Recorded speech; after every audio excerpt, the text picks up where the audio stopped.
Mother Teresa and institute of computer education में आपका स्वागत है। रैम में आपके पास काफ़ी सारे ऑप्शंस हैं अवेलेबल हैं। स्क्वायर, टाइट, थ्रू, जिस तरह का ऑप्शन आपको चाहिए वैसा क्लिक कर दें। जैसे मैंने टाइट पे क्लिक किया तो टाइट इमेज अवेलेबल होगी। सबसे इम्पोर्टेंट पॉइंट ये है कि जब आप उसे टाइट यानी कि वर्ड रैम में टाइट ऑप्शन दे देते हैं तो आप उसे ड्रैग करके कहीं भी ले जा सकते हैं। शेप फ्रीली आपके पास घूमेगी। देखिए हमारे पास 2 क्लिप आर्ट इंसर्टेड हैं। अगर हम ध्यान दें तो हमारे पास पिक्चर्स टूल्स हेड के अंदर फॉर्मेट टैब अवेलेबल हो गई है, जिसके लेबल में काफ़ी सारे ऑप्शंस अवेलेबल हैं। अगर मैं इन पिक्चर्स को अरेंज करना चाहूँ तो उसके लिए मुझे ज़रूरी है कि इसमें किसी रेक्टेक्स ऑप्शन का लगाया जाए, क्योंकि जब मैं किसी पिक्चर को एक दूसरे के ऊपर लाने की कोशिश करता हूँ तो ये अपनी जगह बना के एक साइड पे हो जाते हैं, एक दूसरे के ऊपर नहीं आ पाते। सबसे पहले मैं इस काम के लिए सबसे पहले मैं रैप टेक्स्ट में इसको स्क्वायर कर दूंगा, पहली पिक्चर को और दूसरी पिक्चर को भी स्क्वायर कर दूंगा, दोनों पे बारी बारी से क्लिक करके। देखिए अब मैं अगर एक पिक्चर को दूसरी पिक्चर पे लाना चाहता हूँ तो बड़े आराम से आ रही है। अब अगर हमारे पास अब ध्यान दें तो हमारे पास काफ़ी सारी कमांड्स अवेलेबल हैं जो ऑन हो गई हैं अरेंज ग्रुप में। सबसे पहले bring forward, send backward, selection pen. जो मेरी पिक्चर पीछे है अगर मैं उसको सिलेक्ट कर लूँ और ब्रिंग फॉरवर्ड कर दूँ तो वो पिक्चर मेरे पास आगे आ जाएगी। सेंड बैकवर्ड कर दूँ तो वो पिक्चर पीछे चली जाएगी। सिलेक्शन पेन ये दिखाएगा कि कौन सी पिक्चर मैंने सिलेक्ट की है इस वक्त, और मैं उनको हाइड ऑल या शो ऑल करके भी देख सकता हूँ। इसके अलावा हमारे पास अलाइनमेंट का ऑप्शन है। अलाइनमेंट में align left, align centre, align right, pictures के अकॉर्डिंग मैं अलाइनमेंट ले सकता हूँ उसकी। अलाइनमेंट लेफ्ट करें तो पिक्चर लेफ्ट में, सेंटर में, राइट साइड पे ले आएगा। इस तरह से बाकी ऑप्शंस भी अवेलेबल हैं इसमें बहुत सारे। आप इन ऑप्शन का प्रयोग करके देख सकते हैं अपनी आवश्यकता अनुसार। नेक्स्ट ऑप्शन हमारे पास जो अवेलेबल है, अगर मैं 2 पिक्चर्स को इकट्ठा करना चाहता हूँ तो मेरे पास ऑप्शन है ग्रुप का। इसके लिए मैं दोनों पिक्चर्स को सिलेक्ट कर लूँगा। इसके लिए मैं शिफ्ट का यूज़ कर सकता हूँ। शिफ्ट बटन दबा के पहली और दूसरी पिक्चर दोनों को मैंने सिलेक्ट कर लिया है। फॉर्मेट जो टैब है उस पर आऊँगा और ग्रुप बटन पे क्लिक कर दूंगा।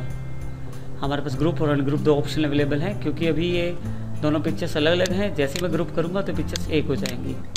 अब अगर मूव और कोई भी ऑपरेशन इस पर चलाता हूँ, किसी भी अरेंजमेंट में इसे लेके आता हूँ तो ये एक ही पिक्चर मानी जाएगी। अलग करने के लिए ग्रुप पर जाकर अगर मैं इसे अनग्रुप कर दूँ तो दोनों पिक्चर्स अलग अलग हो जाएंगी। देखिए यहाँ दोनों अलग अलग हो गई हैं। मैं इसे घुमा भी सकता हूँ रोटेशन कमांड के द्वारा। अपना क्लिप आर्ट सेलेक्ट करें और यहाँ से जिस तरह के रोटेशन आप चाहते हैं वैसा रोटेशन आप उसे प्रोवाइड कर दें।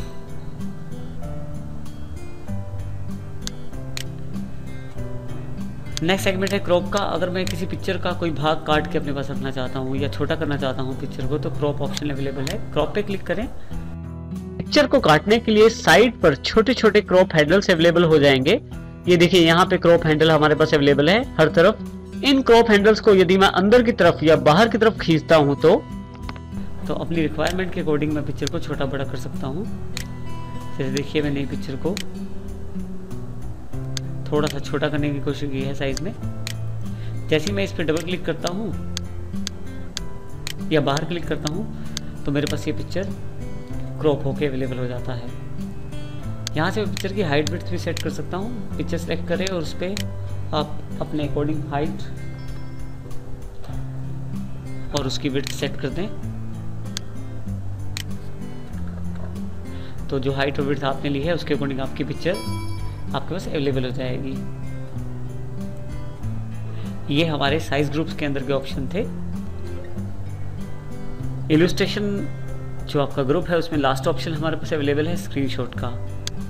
किसी भी तरह का स्क्रीनशॉट हम इंसर्ट कर सकते हैं अपने डॉक्यूमेंट में। स्क्रीनशॉट पे जाएं, क्लिक करें, स्क्रीन क्लिपिंग पे क्लिक करें। नॉर्मली आपके ये विंडो की जो बाय डिफ़ॉल्ट डेस्कटॉप स्क्रीन है उसको सिलेक्ट कर लेगा। जिससे उसको स्क्वायर बॉक्स में सिलेक्ट करें या रेक्टेंगुलर बॉक्स में सिलेक्ट करें, वो स्क्रीन आपकी पिक्चर में इंसर्ट हो जाएगी डायरेक्ट। नेक्स्ट ऑप्शन हमारे पास अवेलेबल है वो लिंक्स ग्रुप में है। इंसर्ट टैब के जो लिंक्स ग्रुप है उसमें हमारे पास 3 ऑप्शन अवेलेबल हैं, हाइपरलिंक, बुकमार्क और क्रॉस रेफरेंस।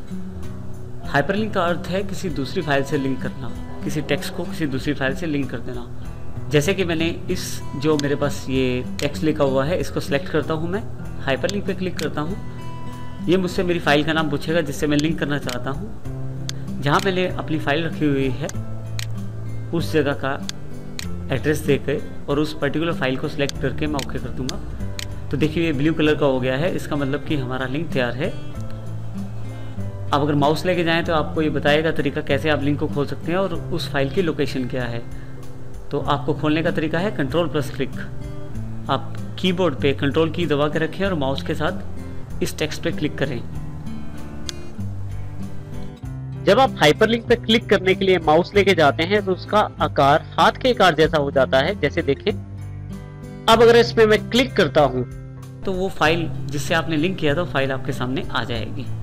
तो इस तरह से हम हाइपरलिंक जनरेट कर सकते हैं एक फाइल से दूसरी फाइल को लिंक करने के लिए। एक खास बात, जब भी आप किसी हाइपरलिंक को क्लिक करते हैं तो उसका कलर चेंज हो जाता है। जैसे आपका जो ब्लू कलर था वो अब थोड़ा सा कलर चेंज हो गया है उसका।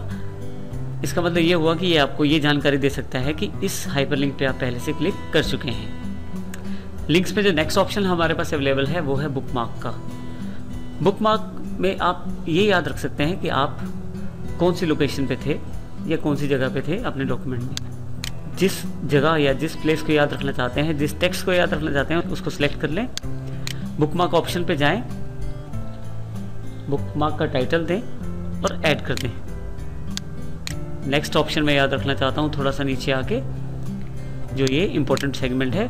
फिर से बुकमार्क, इसे मैं सेकंड नाम दे देता हूँ और ऐड पर क्लिक करता हूँ। इस तरह से मैंने अपनी फाइल में 2 बुकमार्क दे दिए। अब किसी भी जगह पे मैं जाके या किसी भी लोकेशन पे फाइल पे जाके मैं बुकमार्क दोबारा खोल के जो मैंने बुकमार्क के लोकेशन सेट किए थे या बुकमार्क के जो नाम सेलेक्ट किए हैं, आप 2 ऑप्शन चला सकते हैं, नाम या लोकेशन। आप फर्स्ट नेम पे आके यानी कि जो आपका पहला नाम है उस पर गो टू पर क्लिक कर दें तो आप उस जगह पे चले जाएंगे जो आपने पहला बुकमार्क सेट किया था। इसी तरह से दूसरे पे क्लिक करके गो टू करेंगे तो दूसरे पे चले जाएंगे। आप अगर चाहते हैं कि बुकमार्क हटाना तो डिलीट दबा दीजिएगा, आपका बुकमार्क वहाँ से हट जाएगा। इसमें नेक्स्ट सेक्शन है हमारे पास क्रॉस रेफरेंस। क्रॉस रेफरेंस से हम लोग एक स्थान से डॉक्यूमेंट के अंदर दूसरे स्थान पे जा सकते हैं। क्रॉस रेफरेंस का फ़ायदा ये रहता है अपने आप को ऑटोमेटिकली अपडेट कर देता है। आप क्रॉस रेफरेंस इन चीज़ों के लिए यूज़ कर सकते हैं, नंबर आइटम्स, हेडिंग्स, बुकमार्क्स। हम एग्जांपल हेडिंग पे लेके चलते हैं। अगर मैं हेडिंग को क्लिक करता हूँ तो ये उन लाइनों को जो हेडिंग्स हैं उनको ये क्रॉस रेफरेंस करेगा। इसके लिए हमें सबसे पहले क्या करना पड़ेगा, उन टेक्स्ट लाइन्स को हेडिंग में कन्वर्ट करना पड़ेगा। जैसे कि हमारे पास इस वक्त क्रॉस रेफरेंस को ध्यान से देखें और हेडिंग सेगमेंट में 2 हेडिंग्स दिखा रहे हैं मेरे पास। तो मैं चाहता हूँ एक और हेडिंग मुझे चाहिए, तो मैं उसके लिए मान लीजिए एग्जांपल इसको सेलेक्ट करता हूँ, होम टैब पे जाके हेडिंग 1 में से कन्वर्ट कर देता हूँ। दोबारा से इंसर्ट टैब में जाके मैं क्रॉस रेफरेंस पे जाता हूँ तो ध्यान दूंगा तो मेरे पास 3 हेडिंग्स आ जाएंगे। इन हेडिंग्स को आप किसी भी जगह इंसर्ट कर सकते हैं जहाँ से आप उस मटेरियल को क्रॉस रेफरेंस करना चाहते हैं। ये बिल्कुल एक स्थान से दूसरे स्थान पे जाने का विकल्प है एक डॉक्यूमेंट के अंदर। दूसरी तरह से हम ये कह सकते हैं ये एक तरह से बिल्कुल हाइपरलिंक है जो कि पेज के अंदर कार्य करता है। क्रॉस रेफरेंस पे क्लिक करें। मान लीजिए यहाँ पे इस हेडिंग को क्लिक करके इंसर्ट करना चाहता हूँ और इसको मैं क्लोज कर देता हूँ। यहाँ इसके साथ ही मैं लिख देता हूँ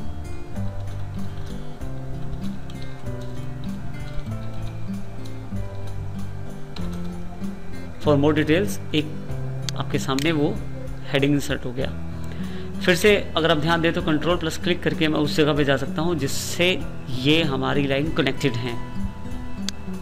जैसे मैं उस पर क्लिक करता हूँ वो मुझे उस पर्टिकुलर हेडिंग पे ले आता है जिस हेडिंग से उसका लिंक था। तो इस तरह से मैं क्रॉस रेफरेंस का प्रयोग कर सकता हूँ अपने डॉक्यूमेंट में, जिससे मैं एक स्थान से दूसरे स्थान पर आसानी से डॉक्यूमेंट में जा सकता हूँ क्रॉस रेफरेंस के द्वारा।